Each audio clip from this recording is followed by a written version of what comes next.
Carl Gustav Jung was not only a psychologist, but also a philosopher, a mystic, and a guide into the depths of the human soul. His work has influenced psychology, literature, spirituality, and even popular culture. More than just theories, Jung offered a roadmap for anyone seeking self-knowledge and personal growth. In this video, we will explore his life, his most important concepts, and how his teachings can help us live a deeper, more meaningful life. Born in Switzerland in 1875, Jung grew up with a fascination for both science and spirituality. As a young man, he studied medicine and specialized in psychiatry. His early work brought him into contact with the famous Sigmund Freud, who at first became his mentor. The two men shared a passion for exploring the unconscious mind, but over time, Jung broke away from Freud because he felt Freud's focus on sexuality was too narrow. Jung wanted to explore the unconscious in a broader, more spiritual way. At the heart of Jung's psychology is the idea of the unconscious. But unlike Freud, who emphasized repressed desires, Jung believed the unconscious also contains wisdom, creativity, and the roots of our collective human experience. He introduced the concept of the collective unconscious, a vast reservoir of symbols, myths, and archetypes that we all share, regardless of culture or time period. This idea opened the door to understanding the deeper connections between individuals and humanity as a whole. One of Jung's most famous ideas is the concept of archetypes. Archetypes are universal patterns of thought and behavior, appearing in myths, dreams, and stories across the world. Examples include the hero, the mother, the wise old man, and the trickster. These figures represent aspects of the human experience that we all carry within us. By recognizing archetypes in our own lives, we can better understand our struggles, our growth, and our destiny. Jung also developed the idea of the persona. The persona is the mask we wear in public, the version of ourselves that adapts to society's expectations. While necessary for social life, the persona can become a problem if we identify with it too strongly. We risk losing touch with our authentic self. For Jung, true growth means balancing the persona with deeper aspects of the self, so we do not become trapped by roles or appearances. Perhaps Jung's most challenging and transformative concept is the shadow. The shadow represents the parts of ourselves that we repress or deny, the anger, envy, selfishness, or weakness that we don't want to admit. But the shadow is not just negative. It also contains hidden strengths and untapped potential. Jung believed that by confronting and integrating our shadow, we can achieve wholeness. This process, called shadow work, is essential for personal growth. Avoiding the shadow leads to projection, where we blame others for what we refuse to see in ourselves.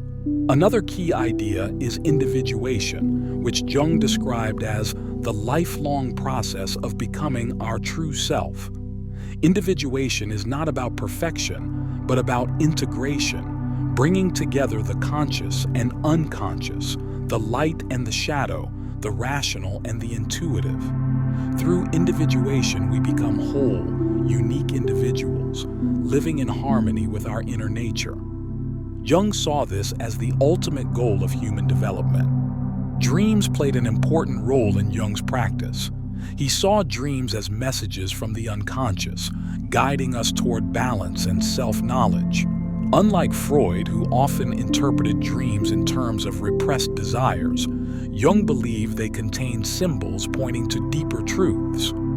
By studying dreams, we can uncover hidden conflicts, forgotten potentials, and spiritual insights. Jung even encouraged his patients to keep dream journals, a practice that remains popular today. Jung was also fascinated by synchronicity, the meaningful coincidences that occur in our lives. Synchronicity suggests that events can be connected not by cause and effect, but by meaning. For example, thinking about an old friend and then suddenly receiving a call from them. To Jung, synchronicity revealed that our inner world and outer world are deeply connected. This concept invites us to see life as more mysterious and interconnected than we might think. Spirituality was another dimension of Jung's psychology. He believed that humans have an innate drive toward the spiritual, toward connecting with something greater than themselves. But for Jung, spirituality was not about dogma. It was about direct experience of the sacred within the psyche. He studied world religions, myths, and alchemy, seeing them as symbolic maps of the inner journey. His work bridges psychology and spirituality in a way that still feels fresh and relevant. Jung also gave us the concepts of introversion and extroversion, which are now central to modern personality psychology. Introverts draw energy from solitude and inner reflection, while extroverts draw energy from interaction and external stimulation. He saw these as natural orientations, neither good nor bad. Understanding where we fall on this spectrum can help us navigate relationships, careers, and personal growth with more awareness.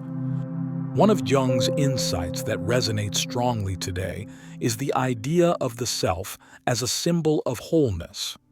He used the image of the mandala, a circular symbol representing unity and balance, as a metaphor for the integrated self.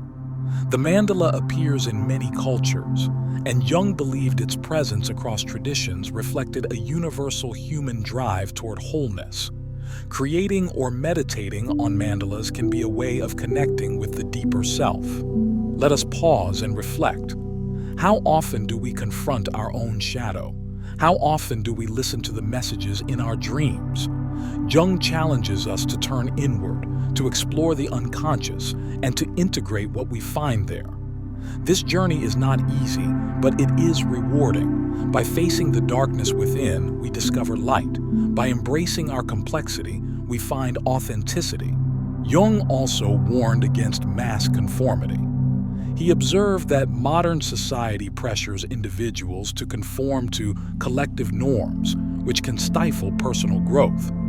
He emphasized the importance of developing an independent inner life, rooted in self-knowledge and authenticity. Only by doing so can we resist the dangers of groupthink and find true freedom. In this way, Jung's psychology is not just about the individual, it is also deeply relevant to society. One of Jung's most practical suggestions was to pay attention to the symbols and images that arise spontaneously in the mind through dreams, fantasies, or art. These symbols, he believed, are expressions of the unconscious, guiding us toward growth. Engaging with them through active imagination, dialoguing with figures from dreams, or painting and writing spontaneously can open pathways to healing and creativity. This practice remains a cornerstone of Jungian therapy. Throughout his life, Jung emphasized that self-knowledge is a moral responsibility. He believed that much of the world's conflict arises because individuals project their shadows onto others instead of confronting them within themselves. By doing our own shadow work, we contribute to peace and understanding in the world. As he famously said, the most terrifying thing is to accept oneself completely. But this acceptance is also the beginning of true freedom. Jung's influence is everywhere, from modern therapy and personality tests to literature, film, and art. His ideas about archetypes shape the way we tell stories, from epic sagas to superhero films.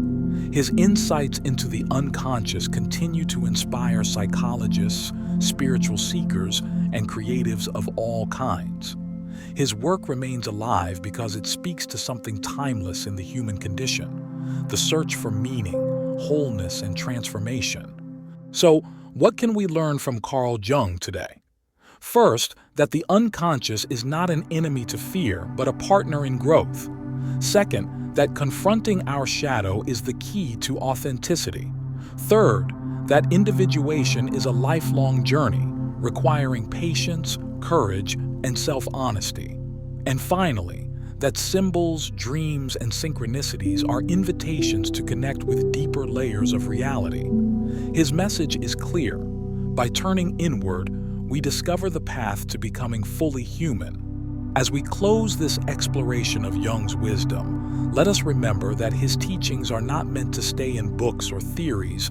They are meant to be lived. Begin by observing your dreams, reflecting on your shadow, and noticing the synchronicities in your daily life. Engage with art, myth, and imagination as tools for self-discovery. And above all, embrace the journey of individuation, the path to wholeness. In doing so, we honor Jung's legacy, and more importantly, we honor the depths of our own being. Carl Jung invites us to take the courageous step of looking within, of confronting both light and darkness, and of weaving them into a meaningful whole. The journey is challenging, but it is also the most rewarding journey we can take, the journey to ourselves,